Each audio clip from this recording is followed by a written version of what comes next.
हम यहाँ के जो भी व्यवस्था कर लथिन सुबोध जी, और सुबोध जी के जो गाइड कर लथिन नंद किशोर विद्यार्थी जी, हम उनका से चाहम कि यहाँ के व्यवस्थापक के प्रति 1 मिनट के लिए अपना उद्गार प्रकट करते।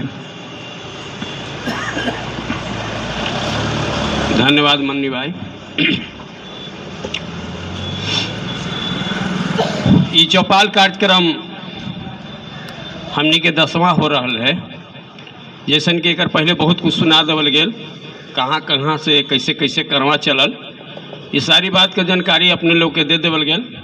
तो आज ही 10वां कार्यक्रम के अध्यक्षता करल हमारे परम आदरणीय गुरुदेव डॉक्टर दिलीप कुमार जी, संचालन करित मनी भाई, आओ हमारे सभे शेखर बाबू, आओ हमारे सभे साथीगण, बहुत बहुत अपने लोग के धन्यवाद जी। मोतीपुर के धरती पर अपने लोग अली और खास करके हमर दिल के जुड़ा दिली। हमारे वो सपना हल जैसन कि हमारे साथी अलबेला जी, सुधाकर बाबू, पराशर जी, आओ कुछ लोग हमरा बार बार कोसत रहा कि तुम मगह में रह कहला, खास करके अरवल के धरती पर, कुर्था और करपी के धरती पर।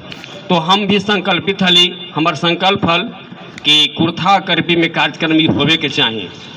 तो परसों भदासी में कार्यक्रम चलल हल और हमारी एक सपना हल कि मोतीपुर के धरती पर भी कार्यक्रम होवे, ताकि वहाँ के जो स्थानीय लोग हथी, जो मगही प्रेमी हथी, ये बतिया से वाकिफ होती, जानकारी लेती और अपन कदम सुधारत और लेकर के और बाल बुतरू के आगे पढ़ावेला और खास करके मगही के में रुचि लेवेला और मगही में डिग्री लेके नौकरी लेवेला प्रोत्साहित करत। तो आज के कार्यक्रम के ये सिरमौर हक यह भाई हमारे सुबोध कुमार। सुबोध जी अपने के बगल के कुरकुरी के रहे वाला हक। ज्यादा हमारा गर्व ई बात के है कि सुबोध बाबू अपन बाबूजी के भी, जिनकर सपूत हक अपन बाबूजी के भी लेकर के अलन है मंच पर। हम गार्जियन के तहे दिल से हम अभिवादन कर ले रही है, हम आभार प्रकट कर ले रही है और धन्यवाद देती आज हमें सबके बीच में हक। तो सुबोध बाबू इस कार्यक्रम के सिरमौर हक, इनकर व्यवस्था से हमार पूरा टीम गदगद है और ऐसा अगर व्यवस्थापक मिल जाता तो उम्मीद है कि हमारी ये कार्यक्रम है कभी रुक न सका है, सदा के लिए चलत रहा और चलो।